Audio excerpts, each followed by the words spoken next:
The Word of Life for June 2022. You are my Lord. I have no good apart from you.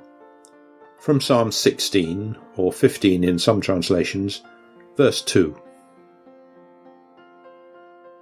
This month's Word of Life is taken from the book of Psalms, which contains some of the finest prayers attributed to King David and others. They are the fruit of God's inspiration and teach us how to turn to him trustingly. We can all find ourselves expressed in the Psalms.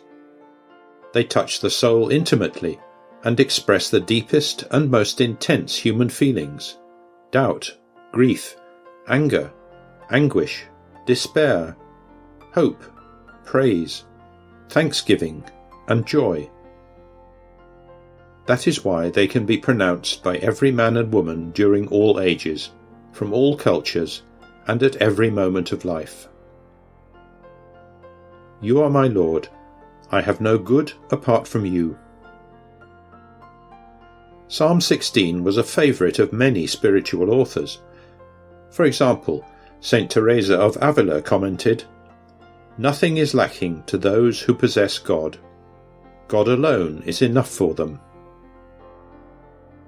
Father Antonius Fikri Raphael, theologian of the Coptic Church, noted, "This is the psalm of the resurrection, so the Church prays it in the early hours, since Christ rose at dawn.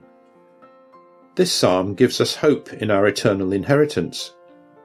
So it is often entitled golden, meaning that it is a golden word, a gem of Holy Scripture." Let us try to repeat it, thinking about each word. You are my Lord. I have no good apart from you. The words of this prayer enfold us. We feel that God's active and loving presence encompasses everything about us and about creation. We perceive that he gathers up our past, our present, and our future.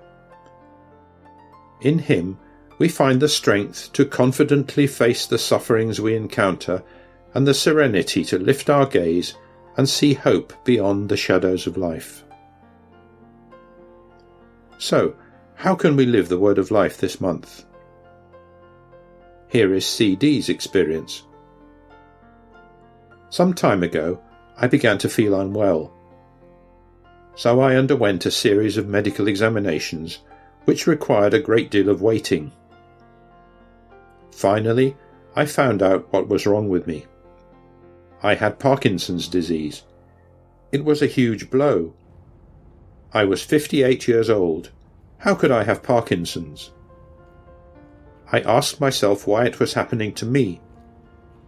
I taught motor and sports sciences, so physical activity was part of me. I felt I was losing something too important. But then I thought back to the choice I had made when I was young. You, Jesus crucified and forsaken, are my only good. Thanks to the medication, I immediately started to feel much better, but I don't know exactly what will happen to me in the future. I decided to live in the present moment. After the diagnosis, quite spontaneously, I wrote a song. I wanted to sing to God, saying, "Yes, my soul is filled with peace." The words of this psalm also resonated deeply in the soul of Focolare founder Chiara Lubick. She wrote, "These simple words will help us to trust in him and will train us to live with love. Always more united to God and filled with him, we will continually lay down the foundations of our true selves as being made in his image."